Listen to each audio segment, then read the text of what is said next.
అందరికీ నమస్తే. Welcome to the Telugu tutor channel.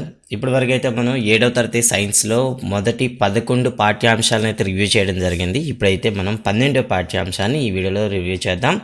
గతంలో మీరు కానీ వీడియోస్ కానీ చూడకపోతే పైన కార్డ్స్లో మీకైతే ప్లేలిస్ట్ అయితే పెట్టడం జరుగుతుంది. దాన్ని మీరు ఫాలో అవ్వండి. సో మన జీవనాధారం అడవులు మన జీవనాధారం పాఠ్యాంశం పేరు అయితే మన టెక్స్ట్ బుక్లో మనం వెళ్ళినట్లయితే ఈ లెసన్ అనేది మనకు చివరిలో కనిపిస్తూ ఉంటుంది, మనం చూడొచ్చు. అయితే ఈ పాఠ్యాంశంలో ముఖ్యంగా మనకి అడవుల యొక్క గొప్పతనాన్ని వివరించడానికి ఒక చిన్న సంఘటనతో అయితే మనకి ఇవ్వడం అయితే జరిగిందనమాట. మన పాఠ్యాంశాల్లో కనిపించే 2 క్యారెక్టర్లు అయితే మనందరూ తెలిసిందే. ఒకటి పహేలి, 2 బూజో. ఒక సాయంత్రం బూజో ఒక మధ్య వయస్సు వ్యక్తితో పార్కులో ప్రవేశించాడు. ఆయన్ను అతని స్నేహితులకు పరిచయం చేశాడు. ప్రొఫెసర్ అహ్మద్ విశ్వవిద్యాలయంలో ఒక శాస్త్రవేత్తగా పనిచేస్తున్నారట అతను. ఆ ప్రొఫెసర్ ఒక మూల ఉన్న బెంచ్పై కూర్చుంటే పిల్లలు ఆడుకోసాగారు. అతను పట్టణం యొక్క స్వర్ణోత్సవ వేడుకల్లో పాల్గొని అలసిపోయాడు. కొంతసేపటి తర్వాత పిల్లలు కూడా వచ్చి అతని చుట్టూ కూర్చున్నారు. వారు వేడుకల గురించి తెలుసుకోవాలనుకున్నారు. సాంస్కృతిక కార్యక్రమాల తర్వాత పట్టణంలోని నిరుద్యోగ సమస్య గురించి పెద్దగా చర్చించారని ప్రొఫెసర్ అహ్మద్ వారికి తెలిపారనమాట. అయితే అక్కడ ఉన్నటువంటి ప్రొఫెసర్తో పిల్లలు కాసేపు ముచ్చటించారు. వాళ్ళు దేని గురించి మాట్లాడుకున్నారనేది ఇక్కడ డిస్కస్ చేయడం జరిగింది. పట్టణం బయట ఉన్న అటవీ ప్రాంతంను కొంత తొలగించడం ద్వారా ఫ్యాక్టరీలు పెట్టాలని ఒక ప్రణాళిక ప్రతిపాదించారు. ఆయన ప్రతిపాదించినటువంటి ప్రతిపాదన ఏంటి? అడవులో కొంత ప్రదేశం తీసేసి దాన్ని సమతలం చేసి ఫ్యాక్టరీ పెట్టాలనుకున్నారట. ఇది పట్టణంలో పెరుగుతున్న జనాభాకు ఉద్యోగాలు పొందేందుకు అవకాశం కల్పిస్తుంది.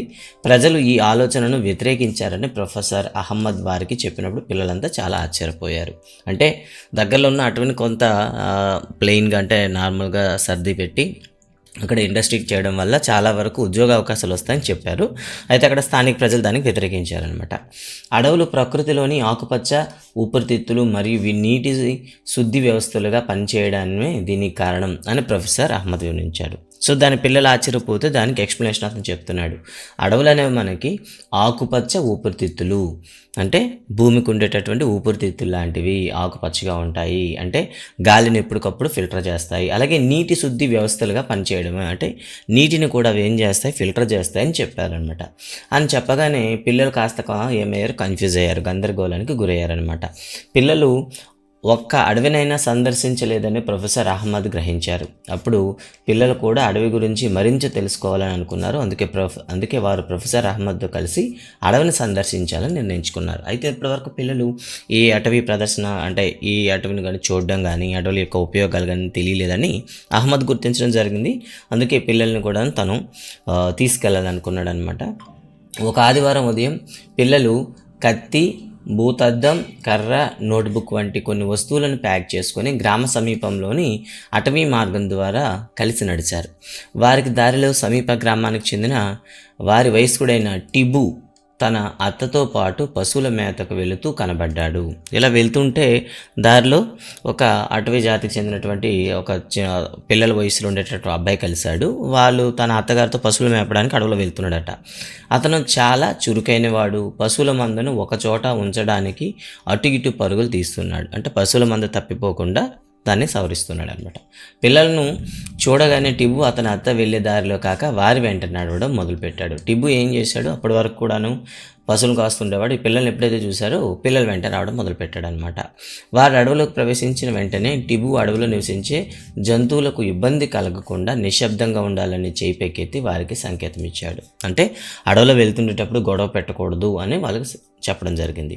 ఎందుకు, అడవిలో మిగతా జంతువులు ఏమైనా ఉంటే వాటికి ఇబ్బంది పడుతున్నాయని చెప్పాడనమాట. టిబు వారిని అడవి యొక్క విశాలమైన దృశ్యాన్ని చూపించడానికి అడవిలోని ఒక ఎత్తైన ప్రదేశానికి తీసుకెళ్లాడు. ఎటువంటి భూభాగం కనిపించకపోవడంతో పిల్లలు ఆశ్చర్యపోయారు. అంటే ఎత్తైన ప్రదేశాన్ని తీసుకెళ్ళి చూపిస్తే ఎక్కడ కూడా వాళ్ళకి భూమి కనిపించలేదట. అంటే చుట్టూ కూడా మనకేముంటాయి, చెట్లతో నింపబడి ఉందన్నమాట.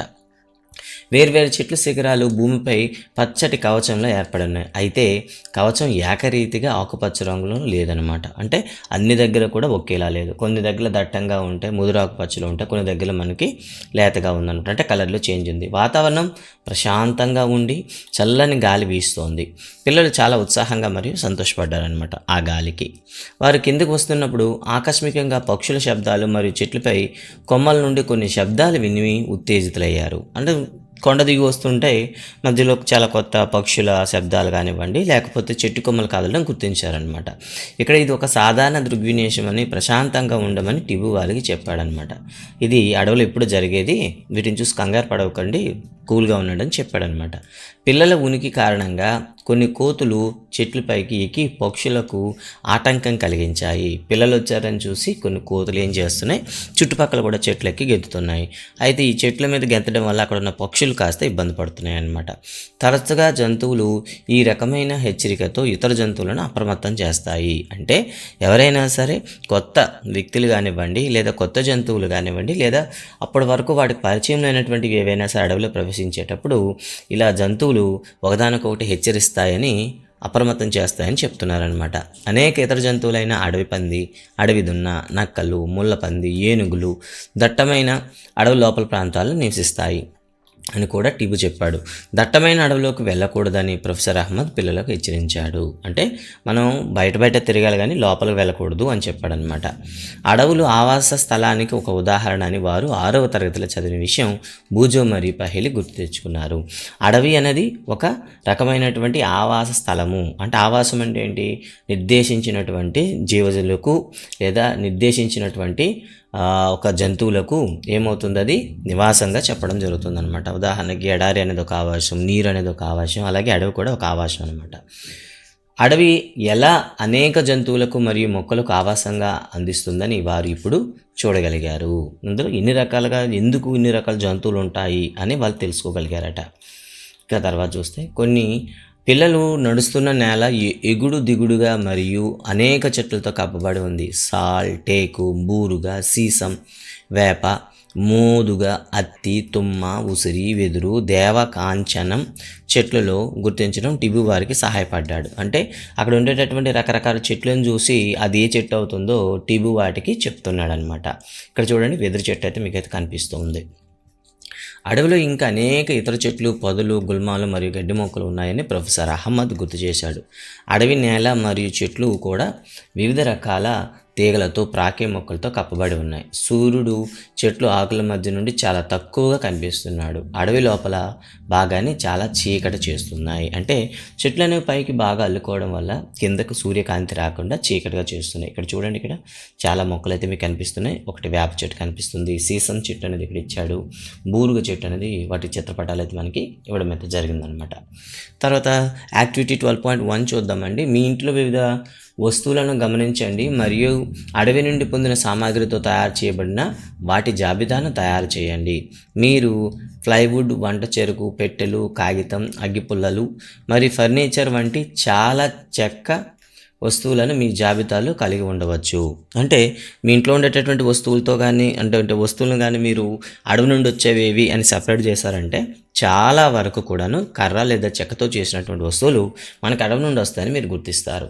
బంక, నూనెలు, సుగంధ ద్రవ్యాలు, జంతువులకు మేత మరియు ఔషధ మొక్కలు కూడా అడవి నుండి పొందే కొన్ని ఉత్పత్తులు అని మీకు తెలుసా అని అడుగుతున్నాడు అనమాట. అంటే అడవి నుండి వచ్చేటటువంటి మరికొన్ని ఉత్పత్తులు. బంక్ వస్తుంది, మనం ఏదైతే గమ్ అంటున్నాము, జిగుర్లు అంటాం, నూనెలు కానివ్వండి, సుగంధ ద్రవ్యాలు కానివ్వండి, అలాగే జంతువులకు వేసే మేత కానివ్వండి, అలాగే హెర్బ్స్ అంటాం కదా, మందులు కానివ్వండి, మందు మొక్కలు కూడా మనకు అడవుల నుండి వస్తాయన్నమాట. మొక్కల నుండి మనకు లభించే ఉత్పత్తుల ఆధారంగా పట్టిక 12.1ను నింపడానికి ప్రయత్నించని ఇచ్చాడు. 12.1 పట్టిక ఉందా మనకి? ఎస్ ఉందండి. ఈ పట్టికను మనం నింపాల్సి ఉంటుంది. నింపడానికి ప్రయత్నించండి. ప్రతి మొక్కకు ఉదాహరణ ఇప్పటికి ఇవ్వబడింది మరియు ఉదాహరణలకు జోడించి ద్వారా పట్టిక నింపండి అంటూ మనకు ఒక యాక్టివిటీ అయితే ఇవ్వడం జరిగింది. షీలాకు ఒక సందేహం అయితే వేసిందండి. ఈ చెట్లను ఎవరు నాటుతారు అని షీలా అయితే ఆశ్చర్యపోయిందనమాట. ప్రకృతిలో చెట్లను తగినంత విత్తనాలు ఉత్పత్తి చేస్తాయని ప్రొఫెసర్ అహ్మద్ బోధలిచ్చారనమాట. అంటే ప్రకృతిలో ఉండే ప్రతి మొక్కలు కూడాను తగినంతగా విత్తనాలను ఉత్పత్తి చేస్తాయి. అవి మనకి ఏమవుతాయంటే నేలపై పడి మొలకెత్తుతాయి అని చెప్పడం జరిగింది. అలాగే అటవీ నేల అది మొలకెత్తడానికి మరియు మొక్కలుగా అభివృద్ధి చెందడానికి తగినైన అనుకూలమైన పరిస్థితులు అందిస్తుందని చెప్పడం అయితే జరిగిందనమాట. ఇక్కడ చూడండి, కొన్ని అటవీ ఉత్పత్తులు అయితే ఇచ్చారు. చెక్క బొమ్మ, లక్క, తేనె, జిగురు అండ్ కాచు అంటూ కొన్ని వస్తువులు అయితే ఇవ్వడం జరిగింది. అయితే కొన్ని వృక్షాలు పెరుగుతాయి, కాండం పైన ఉన్న చెట్టు కొనభాగాన్ని చెట్టు శిఖరం అంటారు అంటూ చెప్పడం జరిగింది. అంతేకాకుండా పొడవాటి చెట్లు కొమ్మలు అడవిలో ఇతర మొక్కలపై పై కొమ్మలుగా ఎలా ఉన్నాయో చూడమన్నారనమాట. అంటే ఒక చెట్టు కొమ్మ ఇంకో చెట్టు కొమ్మ ఒకదానితో ఒకటి అల్లుకొని కిందకు సూర్యరశ్మి తగలకుండా ఉంటాయి. వీటినే మనం పందిరి అంటామని ప్రొఫెసర్ అయితే చెప్పడం జరిగిందనమాట. అలాగే 12.2 కృత్యంలో కూడా పిల్లలకి మరో ప్రశ్న అయితే అడగడం అయితే ఇక్కడ జరిగిందనమాట. సో మీ దగ్గరలోని ఒక అడవి లేదా ఒక పార్కును సందర్శించండి, చెట్లను పరిశీలించండి మరియు వాటికి గుర్తించడానికి ప్రయత్నించండి. మీరు కొంతమంది పెద్దలు లేదా చెట్ల గురించిన పుస్తకాల సహాయం తీసుకోండి.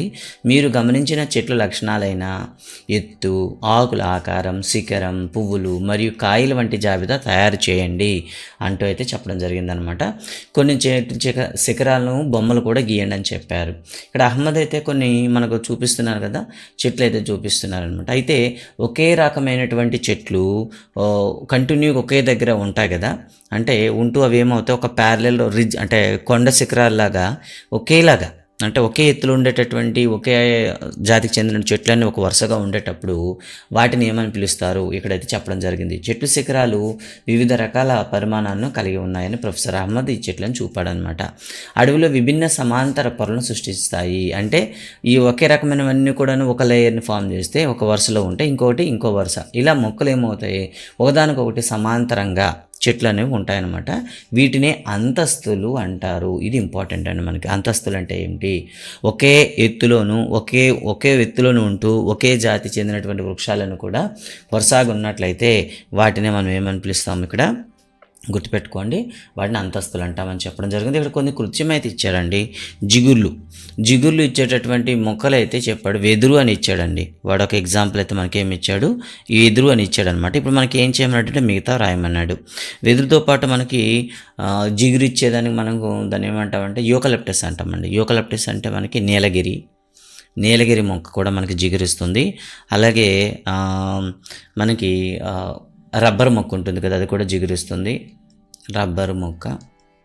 అలాగే ఇంకా ఉన్నాయండి, క్రాంబియన్ ట్రీ అనేసి, డ్రాఫ్ చిలీ మయో అనేసి, ఇంక చాలా రకాల చెట్లు అయితే ఉన్నాయి. ఇక కలపకు వచ్చేసరికి ఒక 2 అయితే నేను రాస్తాను, ఓకేనా. కలపకు వచ్చేటటువంటి మొక్కలు చూసుకుంటే మనం ఇండియాలో చాలా రాస్తాం అనమాట. ఓక్ ట్రీ ఒకటి, ఓక్ చెట్టు, అలాగే పైన్ చెట్టు, అలాగే దేవదారు, టేకు, ఇలా మనం చాలా రకాల చెట్లు అయితే మనం రాస్తుంటాం అనమాట. ఇవి మనకి కలపనిస్తాయి. ఇక మెడిసిన్ ఇచ్చేటటువంటి మొక్కలు ఏమని అడిగారు. సో వేప అయితే వాడు ఇచ్చేసాడు, ఓకేనా. వేప అయితే వాడు ఇచ్చాడు కాబట్టి ఇక మిగతా మనం రాయొచ్చు. ఉదాహరణకు నీమ్ అనేది వాడు ఇచ్చేసాడు. పైన్ చెట్టు, పైన్ అనేది కూడా మనకి ఔషధాలు ఇస్తాయి. అలాగే యూకలిప్టస్, నీలగిరి తైలం, నీలగిరి నూనె వస్తుంది. ఈ నూనె నుండి మనకి అమృతాంజన్ లేదా జండు బామ్ లాంటి పెయిన్ కిల్లర్స్ తయారు చేస్తారు. విల్లో మొక్క కూడా అనమాట. ఇక తైలం ఇచ్చేవి ఏవి అని అడిగాడు. సో ఏ చెట్ల నుండి మనకు ఆయిల్ వస్తుంది అని అడిగితే ఇక్కడ కూడా మళ్ళీ ఏమొస్తుంది, యూకలిప్టస్ వస్తుందండి, నీలగిరి చెట్టు, దీని నుండి ఆయిల్ అయితే తీస్తాము. అలాగే మనకి లావెండర్ మొక్క గురించి దీని నుండి కొద్దిగా ఆయిల్ తీస్తారు. అలాగే టీ చెట్టు కూడాను, దీని నుండి కూడా మనకి ఆయిల్ అయితే తీస్తాం అనమాట. ఇంకా మనం చాలా చెప్పొచ్చు, లెమన్ చెప్పొచ్చు, అదేవిధంగా సోయాబీన్, సన్ఫ్లవర్, ఇవన్నింటి నుండి కూడా ఏం చేస్తారు, మనం ఆయిల్ అయితే తీయడం అయితే జరుగుతుంది అనమాట. ఇక్కడ మనకి పందిరి అంటే ఏంటి, అంతస్తు అంటే ఏంటి అని ఇవ్వడం అయితే జరిగింది. చూడొచ్చు, ప్రతి అడవిలో ఇదే రకమైన చెట్లను మనం చూస్తాము బూజు అడిగాడు అనమాట. అన్నీ ఇదే రకమైన చెట్లు మనం చూస్తామని బూజు అయితే క్వశ్చన్ అడిగాడు అనమాట. అప్పుడు మనకి సమాధానం చెప్తాం, లేదు, భిన్నమైన వాతావరణ పరిస్థితుల కారణంగా కొన్ని చెట్లు మరియు ఇతర మొక్కలు రకరకాల వైవిధ్యాలు ఉంటాయి. అలాగే జంతువులు రకాలు కూడా అడవికి భిన్నంగా ఉంటాయని ప్రొఫెసర్ చెప్పాడనమాట. అంటే అన్ని అడవుల్లో కూడా మనం ఒకే రకమైనటువంటి వృక్షాలు మనం చూడలేము. అంటే ఆ వృక్షాలు బట్టి కూడాను మనకి ఏమవుతాయి, అడవుల పేర్లు కూడా మారిపోతూ ఉంటాయి. ఇది మనం సోషల్ స్టడీస్లో చదువుతాం. కొంతమంది పిల్లలు పొదలు మరియు గుల్మాలు, పువ్వుల మీద అక్కడక్కడ ఎగురుతున్న అందమైన సీతాకోక చిలుకను గమనించే పనిలో తీరిక లేకుండా ఉన్నారు. అంటే వాటిని పట్టుకునే ప్రయత్నంలో ఉన్నారు. వారి పొదలను నిశితంగా పరిశీలించారు. అలా చేస్తున్నప్పుడు వారి జుట్టు మరియు బట్టలు, విత్తులు మరియు ముళ్ళు అతుక్కున్నాయి అనమాట. వాళ్ళు ఆ ముళ్ళ తుప్పల నుండి పొదల నుండి వెళ్ళేటప్పుడు వాళ్ళ బట్టలకి చాలా రకమైన విత్తనాలు కాయల రూపంలో కానివ్వండి, లేదా ముళ్ళు చెట్లు అంటే బట్టలకు అతుక్కోవడం కానీ చూశారనమాట. చెట్లు బెరడుపై మొక్కల ఆకులు మరియు అవి మరియు అటవీ నేల భాగంలో కుళ్ళిపోతున్న ఆకులపై అనేక కీటకాలు, సాలెపురుగులు, ఉడతలు, చీమలు మరియు ఇతర చిన్న జంతువులు వారికి కనిపించాయన్నమాట. వాళ్ళు ఆ జీవులను సంబంధించిన బొమ్మలు వేయడం ప్రారంభించారు. అడవి నేల భాగం రాలిన మరియు కుళ్ళుతున్న ఆకులు, పండ్లు, విత్తనాలు, కొమ్మలు మరియు చిన్న మొక్కలతో ఒక పొరలా కప్పబడి ముందుకు ముదురు రంగులో కనిపిస్తుంది. కుళ్ళుతున్న పదార్థం తేమగా మరియు వెచ్చగా ఉంది. అంటే చెట్ల నుండి రాలినటువంటి పళ్ళు కానివ్వండి, ఎండిపోయిన ఆకులు కానివ్వండి, లేదా రాలిన ఆకులు కానివ్వండి, విత్తనాలు కానివ్వండి, కొమ్మలు కానివ్వండి, కింద ఏమవుతాయి, ఆ వర్షపు నీటిలో పడేటప్పుడు ఆ నీటితో పాటు అవి ఏమవుతాయి చెప్పండి, మొత్తంగా కుళ్ళుతూ ఉంటాయి అనమాట. కుళ్ళడం వల్ల నేల పొర అంతా కూడా ఎలా ఉంది, వెచ్చగా ఉందట. పిల్లలు వివిధ విత్తనాలు మరియు ఆకులను సేకరించారు. అటవీ నేలపై కుళ్ళుతున్న ఆకుల పొరల పైన నడుస్తుంటే ఒక మెత్తని తివాచిపై నడిచినట్లు అనిపిస్తుంది. అంటే నేలపై నడుస్తుండేటప్పుడు అవి మెత్తగా సుతిమెత్తగా ఉంటూ ఏదో ఒక తివాచి అంటే మనం ఏమని చెప్తాం, కార్పెట్ మీద నడిచినట్టయితే అలా కనిపిస్తుంది అనమాట. కుళ్ళుతున్న పదార్థం ఎప్పుడూ వెచ్చగానే ఉంటుందా అని ప్రశ్న వచ్చింది. మళ్ళీ ఈ ప్రశ్న సమాధానం పొందేందుకు ఈ కృత్యం చేద్దామని ప్రొఫెసర్ అహ్మద్ పిల్లలను సూచించారనమాట. చిన్న గొయ్యి తవ్వండి, అందులో కూరగాయల వ్యర్థాలు మరియు ఆకులు వేయండి, వాటిని మట్టితో కప్పండి, కొన్ని నీళ్లు కలపండి. 3 రోజుల తర్వాత నేల పైపొర తొలగించి గొయ్యి లోపల వెచ్చగా అనిపిస్తుందా అని చూడండి అనమాట. నిజానికి అవి వెచ్చగానే ఉంటాయి. ఇక్కడ చాలా చెట్లు ఉన్నాయి, అలాగే ఇలాంటి అడవులు కూడా చాలా ఉన్నాయి. అలాంటప్పుడు మనం ఒక ఫ్యాక్టరీ కోసం కొన్ని చెట్లను నరికేస్తే ఏం నష్టం వస్తుంది అని పహేలి అడిగింది. రైట్. అప్పుడు ప్రొఫెసర్ అహ్మద్ ఇలా అంటున్నారు, మీరు స్వయంగా పోషకాలు, పరపోషకాలు మరియు పూతికాహారాల గురించి చదివారు. మీరు ఆకుపచ్చని మొక్కలు ఎలా ఆహారాన్ని ఉత్పత్తి చేస్తాయో తెలుసుకున్నారు. అన్ని జంతువులు అవి శాకాహారులైనా లేదా మాంసాహారులైనా ఆహారం కోసం చివరికి మొక్కలపైనే ఆధారపడతారు. అంటే మనకి చిన్న క్లాస్లో మనం చెప్పి ఉంటాం, స్వయం పోషకాలు, పరపోషకాలు అని వినే ఉంటాం. అంటే భూమి మీద ఉండే ఏ జీవైనా సరే చిట్ట చివరికి ఏదో ఒక దశలో మొక్కపైనే ఆహారం కోసం ఆధారపడడం జరుగుతుందన్నమాట. మొక్కలు తినే జీవులను సాధారణంగా ఇతర జీవులు తింటాయి, వాటిని ఇంకొక జీవులు తింటాయి. ఉదాహరణకు గడ్డిని కీటకాలు తింటాయి, వాటిని కప్ప తింటాయి, కప్పను పాములు తింటాయి. ఇది క్రమంగా ఆహార గొలుసును ఏర్పరుస్తుందని చెప్పడం జరిగింది. అంటే ఆహార గొలుసు గురించి ఇక్కడ మనకు ప్రవచనం చేశారనమాట. గడ్డి, కీటకాలు, కప్ప, పాము, గ్రద్ద అంటూ మనకి ఇవ్వడం జరిగింది. ఇక్కడ ఆహారపు గొలుసు అనమాట. అడవిలో అనేక ఆహార గొలుసులు చూడవచ్చు. అన్ని ఆహార గొలుసులు అనుసంధానించబడి ఉంటాయి. ఏదైనా ఒక ఆహార గొలుసు చెదిరిపోతే అది ఇతర ఆహార గొలుసును ప్రభావితం చేస్తుంది. అడవి యొక్క ప్రతి భాగం ఇతర భాగాలపై ఆధారపడి ఉంటుంది. మనం చెట్లు వంటి ఒక భాగాన్ని తీసివేస్తే అన్ని ఇతర భాగాలను ప్రభావితం అవుతాయని చెప్పారు. అంటే ఇక్కడ మనకు ఆహారపు గొలుసు అనేది ఒకటి తయారయ్యేటప్పుడు ఒక ఆహార గొలుసులో వచ్చి చిన్న మార్పు తీసుకొస్తే అది మిగతా ఆహార గొలుసును కూడాను విపరీతంగా ప్రభావితం చేస్తుంది. కాబట్టి అదేవిధంగా అడవిలోని ఒక చిన్న భాగాన్ని మనం నష్టం కలిగించిన అడవి మిగతా భాగాలను ప్రభావితం చూపిస్తాయని ప్రొఫెసర్ అయితే ఇక్కడ చెప్పడం జరిగింది. ఇక్కడ చూడండి, ఆక్సిజన్, కార్బన్ డైఆక్సైడ్, కిరణజన్య సంక్రియ అంటే ఇవ్వడం జరిగిందనమాట. అలాగే పోషకాలు, విచ్ఛిన్నకారులు, మృత్తిక, నీరు అని కూడా మనకి కొన్ని పదాలు అయితే ఇక్కడ పరిచయం చేస్తారండి. అంటే గాలిలోని కార్బన్ డైఆక్సైడ్ సూర్యరశ్మి సమక్షంతో కిరణజన్య సంక్రియ మొక్కలు జరిపి మనకు ఆక్సిజన్ ఇస్తాయి అని చెప్పడం జరిగింది. అదేవిధంగా మొక్కల నుండి రాలినటువంటి ఆహారం ఏదైతే పదార్థాలు ఉన్నాయో, ఆకులు కానివ్వండి, కుళ్ళిన పండ్లు కానీ, ఇవన్నీ కూడా భూమిలో ఉన్న విచ్ఛిన్నకారులను విచ్ఛిన్నం చేసి వాటిని మృత్తికలో కలపడం జరుగుతుంది. ఆ మృత్తికలు అనేవి తిరిగి మనకి పోషకాలకు ఉపయోగపడతాయి అయితే ఇక్కడ జరిగింది. పిల్లలను అడవి నేల భాగం నుండి ఆకులు తీసుకొని భూతద్దం కింద వాటిని పరిశీలించమని ప్రొఫెసర్ అహ్మద్ చెప్పారనమాట. వాళ్ళు కుళ్ళుతున్న ఆకుల మీద చిన్న చిన్న పుట్టగొడుగులను గుర్తించారు. వారు చిన్న కీటకాల సైన్యాన్ని, సహస్రపాది చీమలు మరియు పెంకు పురుగులు, బీటిల్స్ను కూడా వాటిపై చూశారు. ఈ జీవులన్నీ అక్కడ ఎలా జీవిస్తున్నాయని వారు ఆశ్చర్యపోయారనమాట. అంటే భూమిలో మనం చూసుకున్నట్లయితే ఈ ఆకులపైన కానీ, కుళ్ళిన ఆహార పదార్థాల్లో కానీ, మట్టి పెడ్డల మధ్యలో మనం చాలా రకాలైనటువంటి సూక్ష్మజీవులు అయితే చూస్తుంటాం. ఉదాహరణకి సూక్ష్మజీవులే కాదు, కీటకాలను కూడా చూస్తుంటాం. కీటకాల సైన్యాన్ని చూశారనమాట. సులభంగా కనిపించే ఈ జంతువులే కాకుండా నేలలో అనేక జీవులు మరియు సూక్ష్మజీవులు నివసిస్తున్నాయని ప్రొఫెసర్ అహ్మద్ వివరించారు. పుట్టగొడుగులు మరియు ఇతర సూక్ష్మజీవులు ఏమి తింటాయని పహేలి ఆశ్చర్యపోయింది.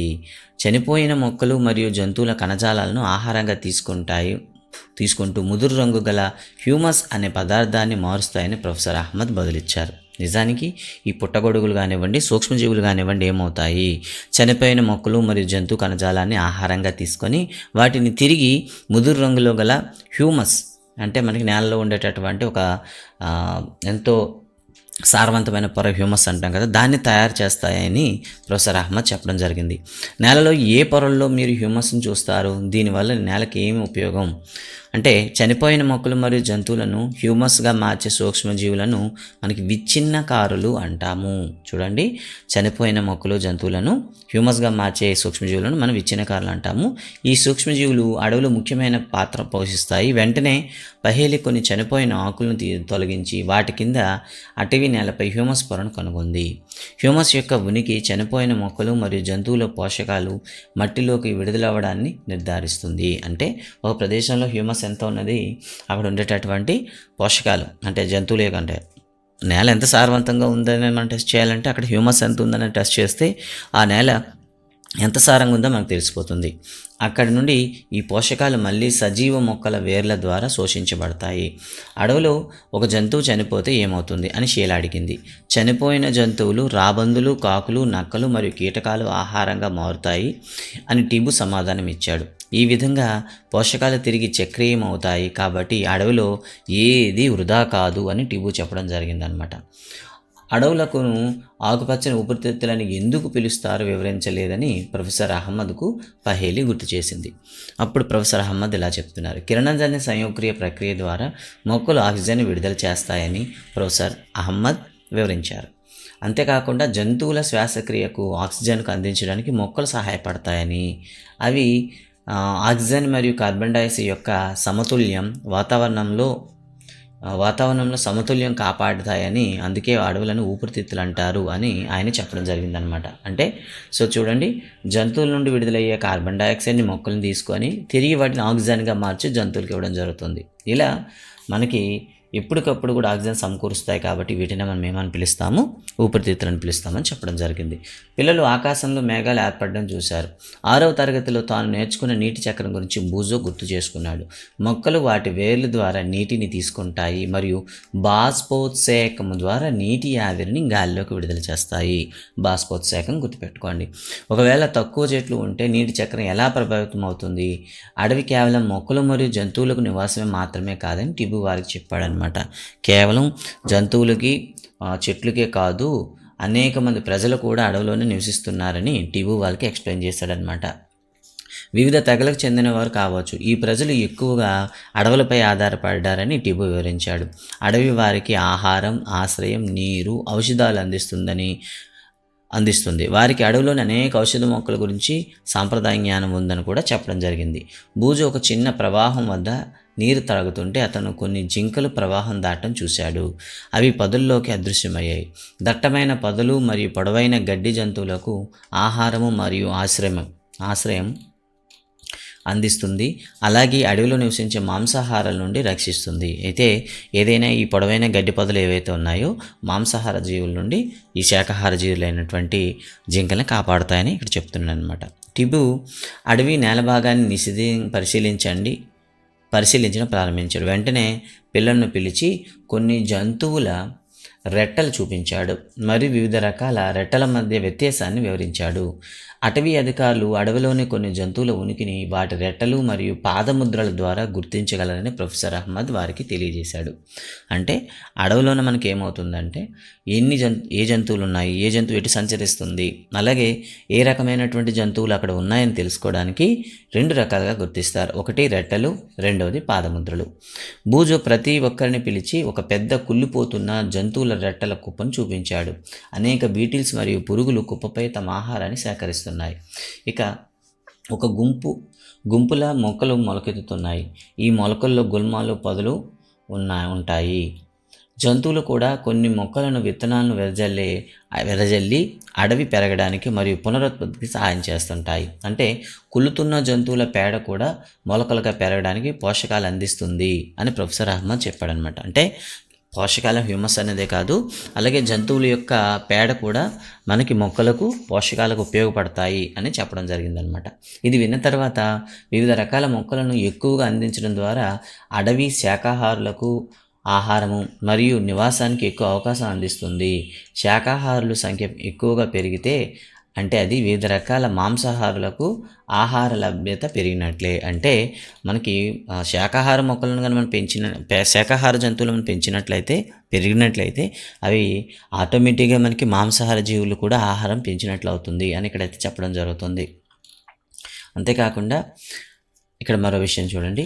ఇక్కడ మూసి ఉన్న అటవీ శిఖరం మరియు వృక్ష సంపద యొక్క అనేక పొరల వర్షపు చినుకులు వేగాన్ని తగ్గిస్తాయి. అంటే గట్టిగా పడుతున్న వర్షం అనేది కూడాను తొందరగా నేలపై పడకుండా ఏమవుతుంది, తిరిగి నేలపై మనకేమవుతుందంటే నెమ్మదిగా పడడం వల్ల నేల క్రమక్షయం కూడా తగ్గుతుందన్నమాట. అనేక రకాల జంతువులు అడవి పునరుత్పత్తికి మరియు పెరగడానికి సహాయపడతాయి. అడవిలో పెరుగుతున్నటువంటి మొక్కలకు పోషకాల సరఫరా చేయడంలో విచ్ఛిన్నకారులు సహాయపడతాయి. అడవిలో పెరుగుతున్న మొక్కలకి వాటికి హ్యూమస్ అనేది ఏర్పడాలంటే ఆ హ్యూమస్ ఏర్పరచడంలో సహాయం చేసేవి విచ్ఛిన్నకారులు. ఇంతకుముందే మనం చెప్పుకున్నాం, పుట్టగొడుగులు కానివ్వండి, సూక్ష్మజీవులు కానివ్వండి. కావున అడవి ఒక పూర్తి జీవనం మరియు తేజం గల శక్తివంతమైన సజీవ అస్తిత్వం అని బూజో తన నోట్బుక్లో రాసుకున్నాడు.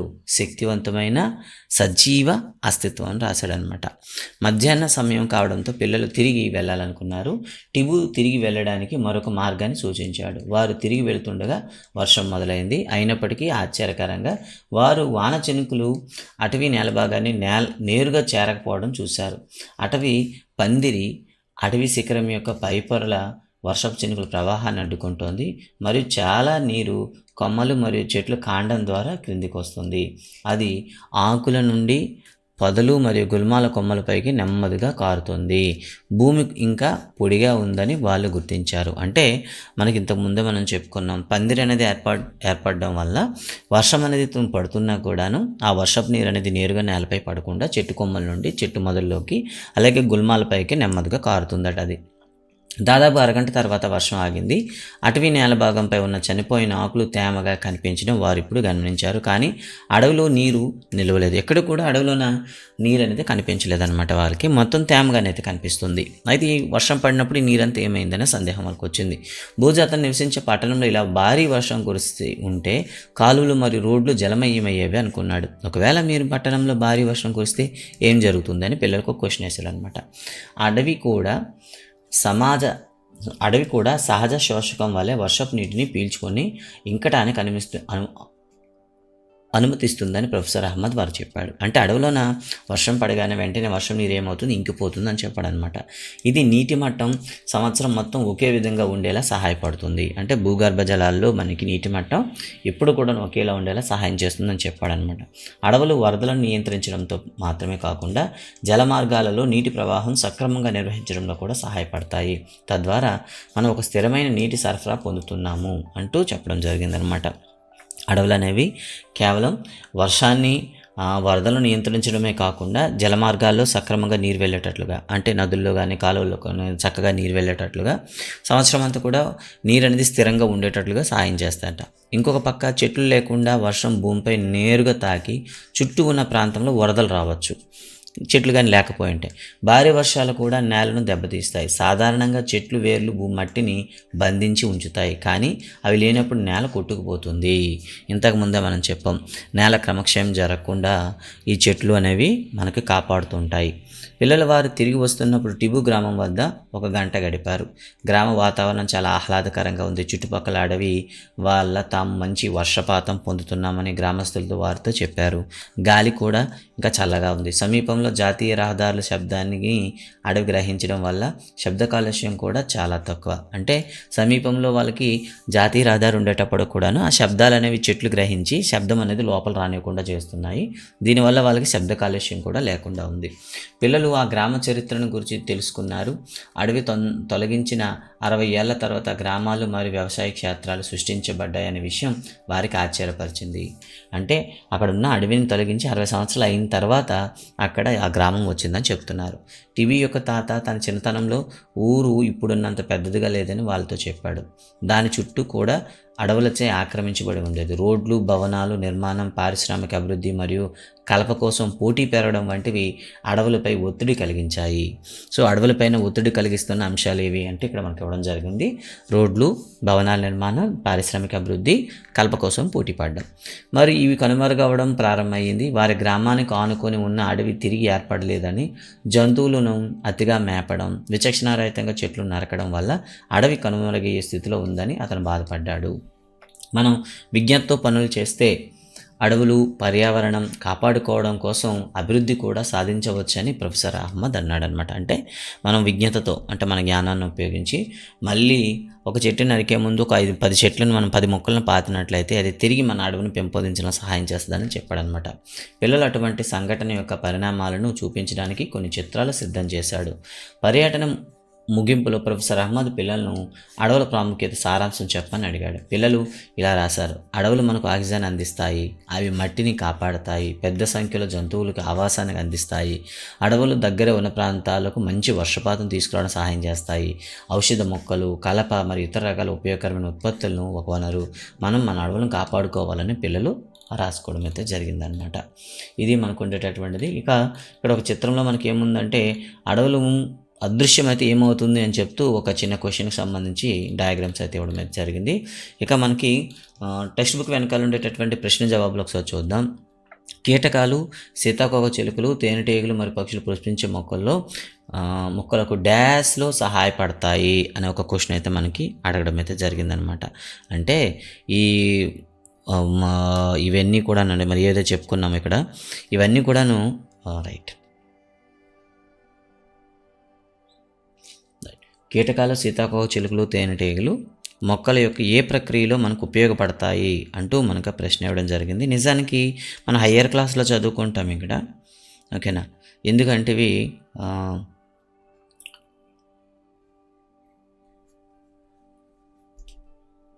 మనకి పక్షులు పుష్పించే మొక్కలకు డ్యాష్లో సహాయపడతాయంటే పరాగ సంపర్కం అని అంటాం కదా, పరపరాగ సంపర్కంలో ఉపయోగపడతాయి. ఒక అడవి డ్యాష్ మరియు డ్యాష్ను శుద్ధి చేస్తుంది, గాలి మరియు నీటిని శుద్ధి చేస్తాయి. గుల్మాల అడవిలో డ్యాష్ పొరను ఏర్పరుస్తాయి. ఇక్కడ ప్రశ్న అడిగాడండి. గుల్మాలు అనేవి మనకి నేలలో ఏ రకమైనటువంటి పొరను ఏర్పరుస్తాయి అని అడిగాడు. ఇక్కడ మనం చూసుకున్నట్లయితే దీనికి రైట్ ఆకుపచ్చని పొరణ గుల్మాలు అడవులు ఆకుపచ్చమైనటువంటి పొరను ఏర్పరుస్తాయి మనకి. అంతేకాకుండా అడవిలో కులిపోతున్న ఆకులు మరియు జంతువుల రెట్టలు అడవిలో డ్యాష్ను సుసంపన్నం చేస్తాయి, నేలను సుసంపన్నం చేస్తాయండి. ఇంకా మనకి నేలను ఏం చేస్తాయంటే అవి సుసంపన్నం అయితే చేయడం అయితే జరుగుతుందన్నమాట. ఇవి ప్రశ్నల జవాబులండి. తర్వాత మనం చూసుకున్నట్లయితే క్రింది వానలు ఏది అటవ ఉత్పత్తి కాదు, కిరోసిన్ కాదు. క్రింది వానలు ఏ వాక్యం సరైనది కాదు. అడవులు నేలను కోతకు నుండి కాపాడుతుంది, రైటే. ఒక అడవి మొక్కలు మరియు జంతువులు ఒకదానికొకటి ఆధారపడి ఉండవు, ఇది తప్పండి, ఆధారపడి ఉంటాయి. అడవులు వాతావరణం మరియు నీటి చక్రం ప్రభావితం చేస్తాయి, నేలలో అడవుల పెరుగుదలకు మరి రైట్ అండి. సో కాబట్టి ఆప్షన్ 2 అనేది తప్పండి. తర్వాత చనిపోయిన మొక్కలు సూక్ష్మజీవుల చర్యల వల్ల ఉత్పత్తి అయ్యేది ఏదంటే హ్యూమస్ అండి. ఇవి మనకి ఇచ్చినటువంటి ప్రశ్నలు. సో ఇది పాఠంకి సంబంధించిన పూర్తి ఒక రివ్యూ అనమాట. ఈ వీడియో పైన మీ కామెంట్స్ కానివ్వండి, సలహాల సూచనలు కానీ తెలియజేయండి. నెక్స్ట్ వచ్చి మురుగునీటి కథ అనేది నెక్స్ట్ వీడియో వస్తుంది, దాన్ని కూడా ఆదరించండి. Thank you very much. జై హింద్.